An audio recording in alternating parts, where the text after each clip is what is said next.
We have met and reviewed the development in South Africa, particularly as it affects the attack on foreigners, particularly blacks, if not exclusively blacks. And a lot of these people are clearly Nigerians. Having listened to all the explanations from the authorities in South Africa, these people are neither being accused of being illegal immigrants, nor are they reportedly involved in any illegal activities. Those who have business permit to set up businesses, whether they are traders, they are into manufacturing, whatever businesses they are into, they are operating within the letters of the law of the South African government. Over the past 1 year, virtually every other week, Nigerians are being wasted in one part of South Africa or the other. And we know that the government has had conversation with the South African authorities, drawing their attention to these and other abuses to which Nigerians have been subjected to. But the escalation in attack on foreigners, which include many of whom are Nigerians, have reached a level that is no longer tolerable.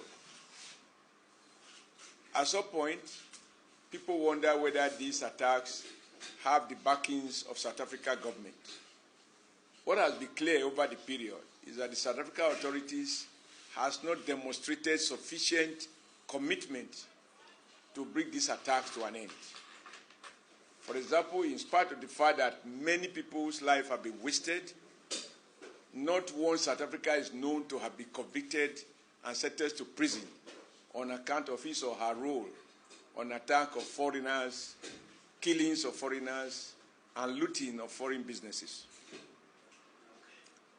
This recent attack, we have been able to watch some of the comments in South Africa, particularly the one that was made by a Deputy Minister of Police Affairs in South Africa, where, among other things, he not only endorsed the killings and the looting of foreign businesses, he refers to the activities of those foreigners who are into legitimate businesses as tantamount to economic sabotage.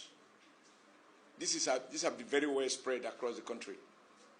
Number two, the statement credited to the youth leader of the ANC in South Africa also suggests that the ANC as a party in South Africa find nothing wrong in these wanton killings and lootings of foreign businesses and killings of foreigners in South Africa. Of course, it is not a secret that Nigeria contributed over $60 billion to the struggle against apartheid, not only in South Africa, but in Southern Africa. And for some of you who are of my age, you will recall that even Nigeria students participated in contributing from their own stipends in the relief fund to support the South Africa struggle. However, what we find completely unacceptable is that whereas South Africans have continued to benefit from the Nigeria business environment and repatriating billions of dollars to South Africa and other places of their choice, the South African authority appear envious of the many jobs and petty trading activities which some Nigerians and other black people are involved in South Africa. The statement by the Deputy Minister of Police to the effect that foreigner dominations of trading and other economic activities in a particular city in South Africa tantamount to economic sabotage, for me, settles it all. To the extent that the South African government has not called that Deputy Minister to order, who appear an official endorsement of the South African authorities. Therefore, having reviewed all of these and other matters, the NWC commend the leadership being provided by President Muhammadu Buhari, first in boycotting the the World Economic Forum that is currently taking place in South Africa. I think that was a decision well taken, and I'm happy that some other African countries have taken the same position. We cannot be talking of Africa economic integration when at the time the world is talking about the role of small-scale businesses as critical to economic growth, not only of Africa but around the world. Those blacks who are involved in those small-scale businesses in South Africa have had their businesses ruined and oftentimes their lives lost. This also happened just a few weeks or few months after Nigeria appended signature to Africa Free Trade Agreement. What is the essence of having an Pan-Africa trade arrangement if African governments cannot protect the interests of Africans that are doing legitimate businesses in their country? So, having commended President Muhammadu Buhari for the step he has taken, first in dispatching an envoy to South Africa, we believe that is right. Two, directing the Vice President to boycott the scheduled participation of Nigeria in the World Economic Forum currently going on in South Africa, and other diplomatic effort that the government is making. We think that we need to make more direct, bold statements to leave South Africa in no doubt that they stand to lose if Nigeria must protect our own national interests exactly the same way as the South Africans are seeking to protect their own national interests by preserving economic opportunities only for South Africans. I think we've come to an era in which Nigeria can no longer talk of Africa as the centerpiece of our foreign policy. It must be Nigeria first, Nigeria second, Nigeria third, and thereafter any other thing that is consistent with the Nigerian national interest. We should no longer sacrifice our own national interests just because we want to be the big brother of a people that does not recognize the role and the enormous and huge sacrifices that our country has made over the years, to protect and defend the interests of the African continent. As we speak, while South African government is envious of the small businesses which Nigerians are involved in South Africa, South African companies are making billions of dollars from the Nigerian economy year in, year out, and repatriating same out of Nigeria. For example, MTN is making huge profit, including sometimes breaching our national laws.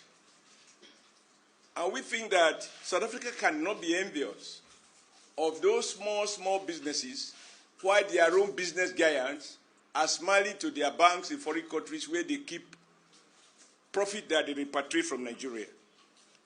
We are aware that not too long ago, MTN was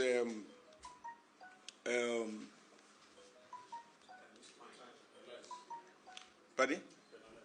No, was penalized. That is a different thing. Was listed in the Nigerian stock market. And as a result, some Nigerians have bought shares in MTN. But I think in moments like this, and in order to send a very strong message to South African authorities and South African people, it is worth it for Nigeria government to take steps to take over the remaining shares of MTN that are owned by South Africans, so that MTN become fully Nigeria-owned. Why government and other authorities can be looking at the how best to protect, to deal with these issues, I think right away Nigerians in our individual capacities, this is the moment to show our commitment to our citizens and show sympathy to those who have lost their loved ones by boycotting South African goods and South African businesses, beginning with Nigerians refusing from today to use MTN services. Happily, we have indigenous network like Glo. We have another network, Airtel. and I believe Nine Mobile or whatever. But if Nigerians decide, at least for the next 30 days, as a first step, to stop using MTN, they will have sent a clear message and pay befitting tribute to the lives of those that have been wasted in a very crude and barbaric manner by the South African authorities. This would be more elegant rather than our people going to the street and, throw stones against fellow Nigerians in their frustration, and as we have seen in Lagos, in the process, a Nigerian life being lost in the course of his legitimate protest against South African interests, even if we do not endorse any act of violence. Because as they say, two wrongs don't make a right. Number two, I think this occasion also offers us opportunity to reflect why we should continue to allow DSTV to repatriate millions of dollars to South Africa every year arising from their activities in Nigeria. We have to review all of those things that give South African companies monopoly, such that they make money with very little value addition. Number three, to show that we mean business, and as a practical step of discouraging more Nigerians from going to South Africa, and even encouraging those who are already there to return back home, we think that it will also be an appropriate message to South African government that until they find satisfactory explanation and pay appropriate compensation to those innocent Nigerians whose property has been looted and those who have been killed, that until then, South Africa Airways should be stopped. Their landing rights in Nigeria should be stopped. They should not have the right to fly to any part of Nigeria until these issues are sorted out.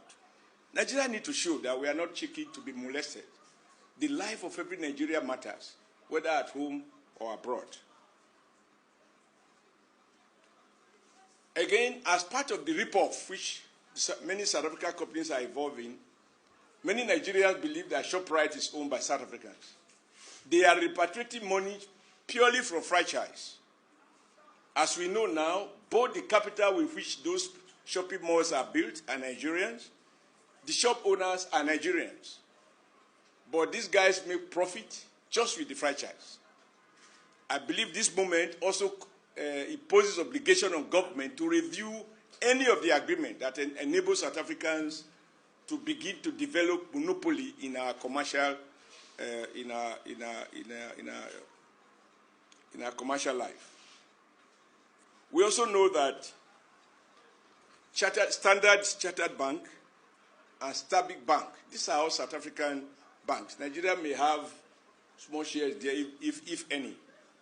It is time to ask them to wind up so that Nigeria banks can take advantage of their departure to expand their operations and maximize their profit, and Nigeria government make up a legitimate tax from the profit generated by these banks. I believe that taking these and other measures, which the government should be able to do without wasting much time, that we will have it